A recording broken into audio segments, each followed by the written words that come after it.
Cadet colleges interview lecture 2।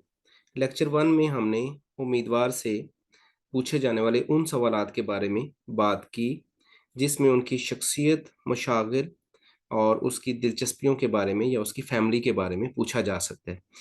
Lecture 2 में हम बात करेंगे कि उसकी एकेडमिक जो अचीवमेंट्स हैं, एकेडमिक कारकर्दगी है, वहाँ से कौन कौन से सवालात पूछे जा सकते हैं। इसमें हम इंग्लिश, उर्दू, मैथमेटिक्स और शामिल करेंगे साइंस को। तो चलें लेक्चर 2 की तरफ चलते हैं।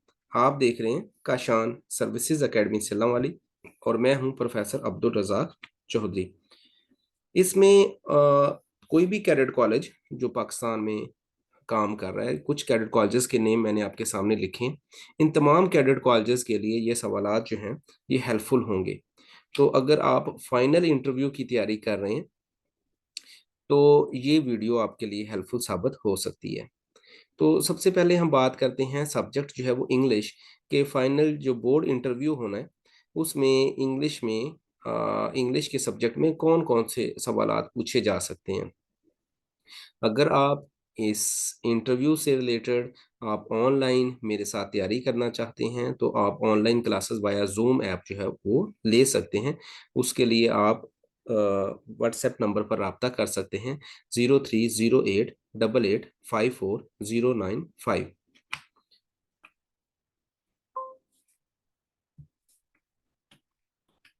जी, इंग्लिश जो है ये सबसे इम्पोर्टेंट रोल प्ले करती है फाइनल सिलेक्शन में।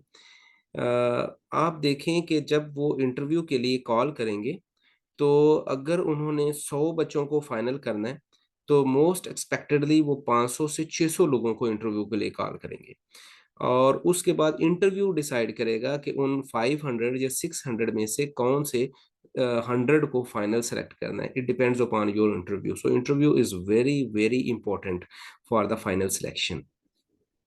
तो इंग्लिश इसलिए भी इम्पोर्टेंट है कि एक तो यहाँ पर आपकी स्पीकिंग स्किल्स को चेक किया जाएगा और दूसरा चेक किया जाएगा कि आपकी ग्रामर के ऊपर ग्रिप कितनी है। तो सबसे इम्पोर्टेंट चीज़ जो है that is parts of speech. Parts of speech है noun, pronoun, verb, adverb, adjective, articles, conjunction. इनके इस्तेमाल पर बात होगी, इनके प्रैक्टिकल यूजेज पर बात होगी।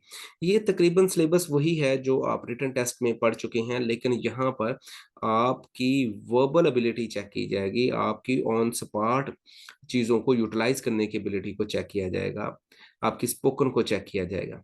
उसके बाद जो सबसे इम्पोर्टेंट चीज़ है जिसके ज़रिए इंग्लिश को असेस करेंगे दैट इज़ टेंसेस। टेंस आपको बहुत अच्छे आने चाहिए। आपसे उर्दू फ़िक्रा पूछा जा सकता है, उसकी इंग्लिश बनवाई जा सकती है। आपसे एक्टिव वाइज और उनको कन्वर्ट करवाया जा सकता है, पैसिव वाइज में डायरेक्ट को इनडायरेक्ट में कन्वर्ट करवाया जा सकता है। तो इनके ऊपर आपकी अच्छी ग्रिप होनी चाहिए कि आप मौके पर फ़िक्रे को उसकी डिज़ायर्ड वैल्यू में चेंज कर सकें। नेक्स्ट प्रीपोज़िशंस के बारे में बात हो सकती है और आपसे इंग्लिश में किसी टॉपिक पर एक शॉर्ट सी स्पीच भी करवाई जा सकती है। तो these are the most important questions that can be asked in the interview of final selection. तो आपने इंग्लिश की ग्रामर को बहुत अच्छे तरीके से करके जाना है, खासकर टेंसेस जो हैं, एक्टिव वॉइस, पैसिव वॉइस और डायरेक्ट एंड इनडायरेक्ट नरेशंस, इसकी आपने तैयारी जो है वो करके जानी है। नेक्स्ट उर्दू की बात करते हैं तो उर्दू में आपसे अल्फाज मानी हैं, मुहावरात हैं, ज़रबुल इम्साल हैं, वाहिद जमा मुतरादिफ अल्फाज और मुतज़ाद अल्फाज, इनके बारे में पूछा जाता है। इसके अलावा आपसे ग्रामर के बारे में भी पूछ सकते हैं। उर्दू ग्रामर जो है वो तो मतलब फेल क्या होता है, हर्फ क्या होता है, इस्म क्या होता है, या फेल की इकसाम है, या इस्म नकरा क्या है, इस्म मारफा क्या है, इस्म नकरा की इकसाम, इस्म मारफा की इकसाम, ये भी पूछी जा सकती हैं। तो उर्दू के हवाले से आपने इन चीज़ों पर अच्छी ग्रिप करके जाना है। इसके बाद साइंस, साइंस बहुत इम्पोर्टेंट है और साइंस के हवाले से जो क्वेश्चंस पूछे जाएंगे वो क्वेश्चंस जो हैं वो ऐसे होंगे कि जो एमसीक्यूज से थोड़ा सा डिफरेंट होंगे। मींस के यहाँ पर आपके कंसेप्ट देखे जाएंगे कि आपके कंसेप्ट जो हैं वो कितने क्लियर हैं। आपसे पूछा नहीं जाएगा बल्कि आपको कहा जाएगा कि आप चीज़ों को एक्सप्लेन करें, आप चीज़ों को डिफ्रेंशिएट करें, आप उनके जो है कंपैरेटिव एनालिसिस करें। ताकि उनको ये समझ आए कि आपकी अंडरस्टैंडिंग लेवल आपका क्या है। क्या आपने चीज़ों को रटा लगाया हुआ है या आपको इन डेप्थ चीज़ों की समझ है? तो यहाँ पर वो बच्चा कामयाब होगा जिसकी ग्रिप है चीज़ों के ऊपर और वो चीज़ों को अच्छे तरीके से बयान कर सकता है, उनको समझा सकता है चीज़ों को। तो इसलिए जो टाइम आपके पास है, उन्हीं बेसिक टॉपिक्स के ऊपर जो 5, 6 या 7 क्लास की साइंस में शामिल है, उनके ऊपर आप ग्रिप करें। इस टाइम में आपने बिल्कुल भी ईज़ी नहीं होना, ये नहीं इंतज़ार करना कि जब इंटरव्यू की कॉल आएगी तो तब तैयारी शुरू करेंगे, हो सकता है कि तब आपको इतना टाइम ना मिले। इसलिए आप पहले से ही तैयारी करते रहें, ताकि जब आपको कॉल आए तो आप बेहतर तौर पर परफ़ॉर्म कर सकें। तो मैं जस्ट यहाँ पर आंसर नहीं बताऊँगा, इनके सिर्फ़ क्वेश्चन्स बताऊँगा कि किस किस्म के क्वेश्चन्स जो हैं वो पूछे जा सकते हैं। Number 1 is difference between photosynthesis and respiration.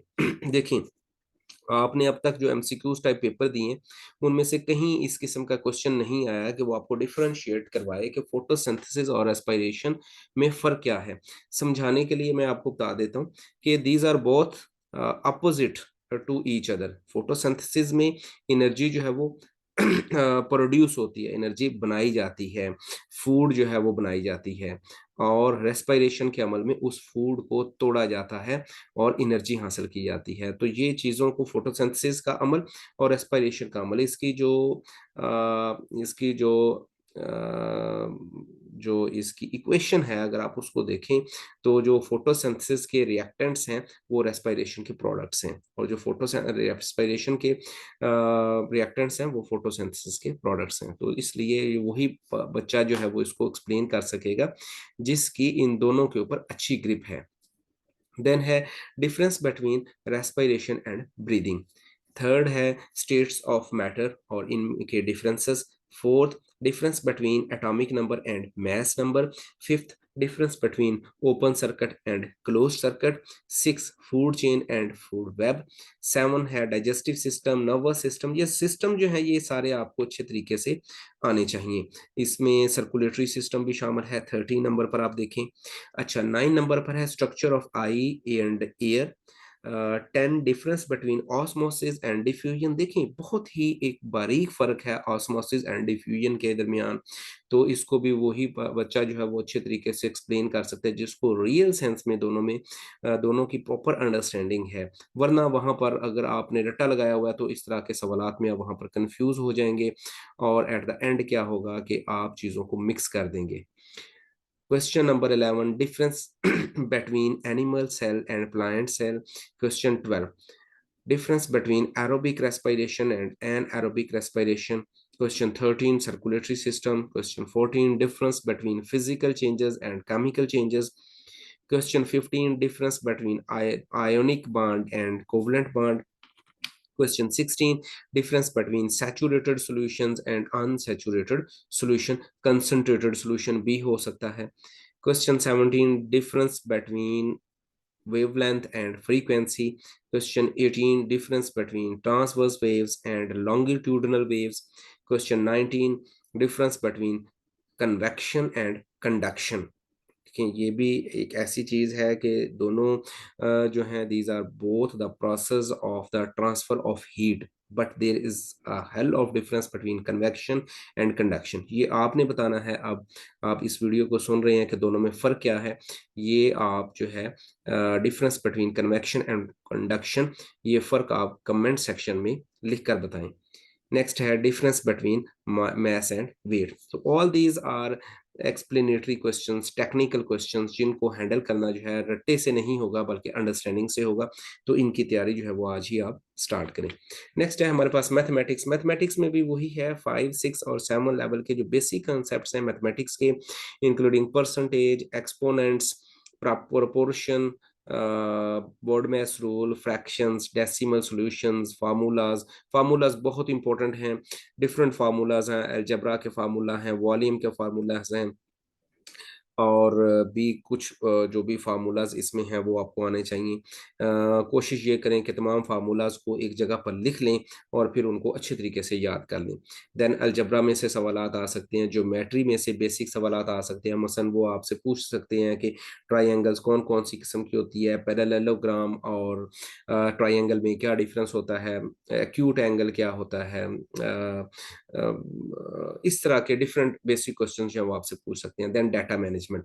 तो बेसिकली इन 4 सब्जेक्ट्स के बारे में आपसे तफ़सील के साथ जो है वो पूछेंगे और इसके जो मोस्ट एक्सपेक्टेड क्वेश्चंस हैं उनको हमने डिस्कस करने की कोशिश की है।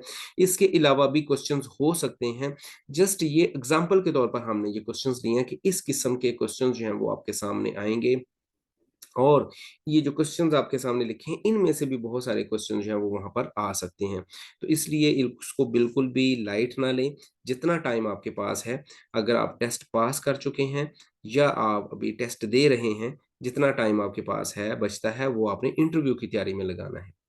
Thank you so much.